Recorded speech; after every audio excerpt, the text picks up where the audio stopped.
Ellis Robinson is the other Robinson of note, and he actually brought a little bit of fireworks to Georgia signing day today. Jake Roos, explain to us how Ellis Robinson's commitment gives Georgia the #1 class in 2024.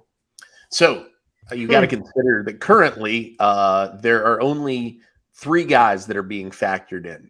We up that number as the classes progress and as people kind of find equal footing. So there's not like a definite window that that I'm aware of, but right now it's your top 3 commits. Okay, Ellis Robinson is now Georgia's #1 commit.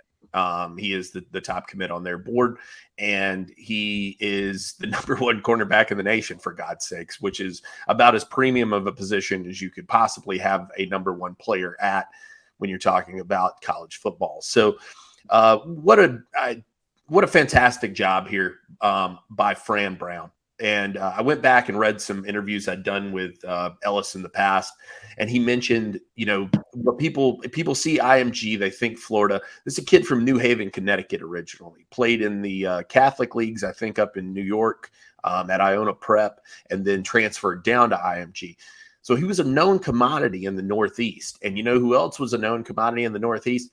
Rutgers cornerback coach Fran Brown, who started a relationship with Ellis Robinson when he was a freshman in high school.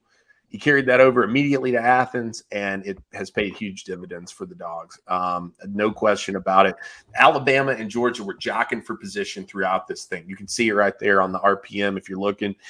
It really, he was one of those kids that it felt like wherever he visited last was the place, and so Georgia, I think on that last visit for the national championship parade, ended up creating the separation needed to go ahead and land this commitment.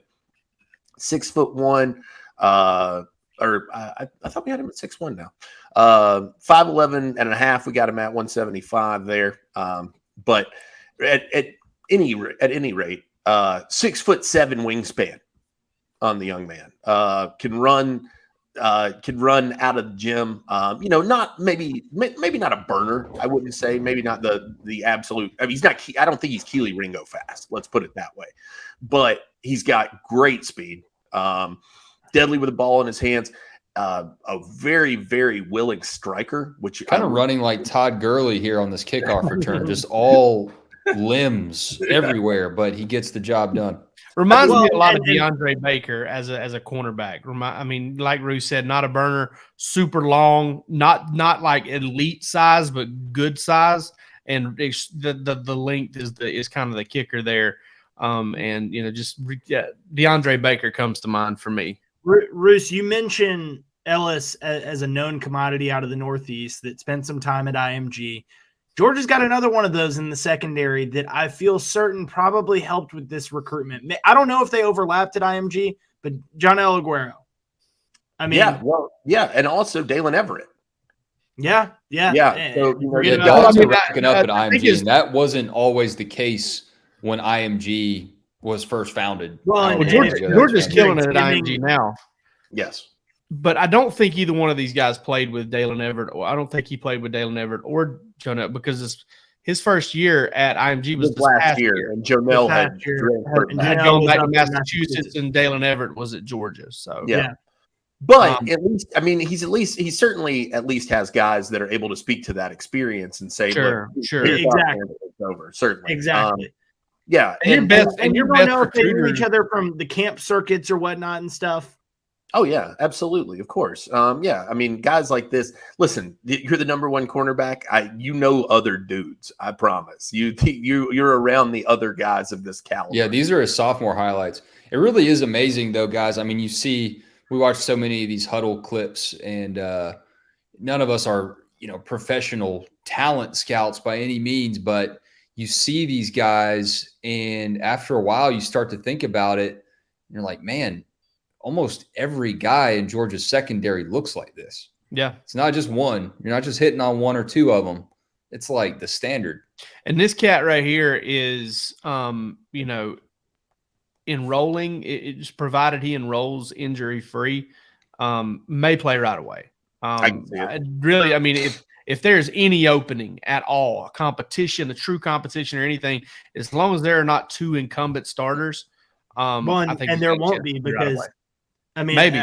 I guess that You're assuming Kamari leaves early. That's what I was going to say. Is that's an assumption, but not a far stretch. Well, it's kind of what's happened at Georgia, right? I mean, it's just kind of DeAndre Baker stayed all 4 years, so that was good for Georgia. But starting with like Tyson Campbell and Eric Stokes, it's just kind of kind of turned over since then.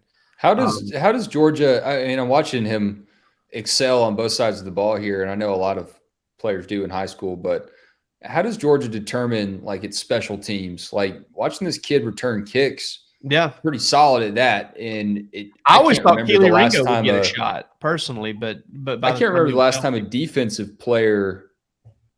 I know Mecole was kind of on that line, but freshman year. Yeah, Mecole was technically one. You may have to go back to Boykin. God, that's a long Surely time not ago. that far. Surely not. Oh boy, but he was really stinking good at it. Oh yeah, he was amazing. Punt returns. I mean, you may have to go back that far because they love those wide receivers. It was a common thing under Mark Richt because Prince Miller did it. Prince Miller, did it. Brandon Smith played both ways, and Thomas Flowers did it. That's true. Well, and I will say it's not that they don't have those guys trained to do it. Malachi Starks is out there before every game returning kicks. It's just that there's a sure-handedness that comes with playing wide receiver as opposed to. Well, there's also a lot of the Palmer. Those drills we watch them sometimes early in practice. They're not out there trying to get the ball out of the defensive player's hands. They're out there trying to get it out of the offensive player's hands. And it's almost like these guys have more training of ball security and things like that. So maybe that's where that comes from in that aspect. But Palmer's right. They do practice those guys out there. It was just a little sidebar question I thought of. Tyreek Stevenson wandering into my thoughts. Actually, you want to know the last one to actually field a punt in a game might be Tyreek Stevenson. Because I do believe he actually fielded a McGee did it too, didn't he? I do not recall Tyreek McGee doing it, but I believe Tyreek Stevenson did field a punt. Okay. Here's some research. We're gonna do this. I don't even know how you would do that, but just look up you got a CFB stats and look at his player page. Now I'm looking at his UGA bio. He did return 2 punts for 37 yards in 2020 with a long of 23. This guy's a machine. Roe can't be stopped. Producer Palmer bringing the heat. And record keeper Roe. Listen, it's huge though. I know people like to downplay commitments like this because they are so far out of signing. I mean, I get it. It's February. The kid can't sign until December. It's a long way to go. Nobody's going to stop recruiting the kid, but I'll tell you, it's a lot harder. I think for most kids, it's a lot harder to back off like that than it is to, if you just keep it open, there's no pressure whatsoever. But you probably burned some bridges. You probably hurt some feelings of some people you've been close to. It, like I said, it's a long way and nobody's going to stop. But the kid is the kid is a huge piece. Look at Florida right here in the 2024 rankings. Yeah, 4 commits. Yeah, here come the Gators. Chop. Georgia's class right now is disgusting. They've got 8 kids in the top 100. On track for an all-timer. Yeah, really gonna on track if things hold as they are. A chance to get near, if not break, that Texas A&M. Well, Tennessee, man, before we chop some wood, I want Tennessee, man, to give us 3 reasons. And they can only be like 1 to 2 word reasons. They can be names. I don't care what they are. 2 to 3 reasons you've got in the comments here that Tennessee will win the national championship. I want to, if you're listening, I want to see what your thought process is. You could take the best 50 college players in the state of Tennessee, and Georgia would beat them by 14 points on a neutral field. I might have been one of them. I'm kidding. Get ready for Tennessee. Hey, I blocked Bill Norton. Tennessee. Wow. Well, Like on Twitter? Instagram.